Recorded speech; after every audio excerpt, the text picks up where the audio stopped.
इश्क ताड़े दी नैर वगदी ते कई तर गईयां करमां वालड़ियां कई को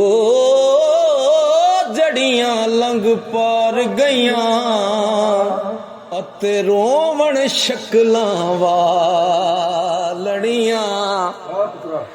ओ शक्लां वेखना भुल्लियारा बारों चंगियां ते अंदरों कालड़ियां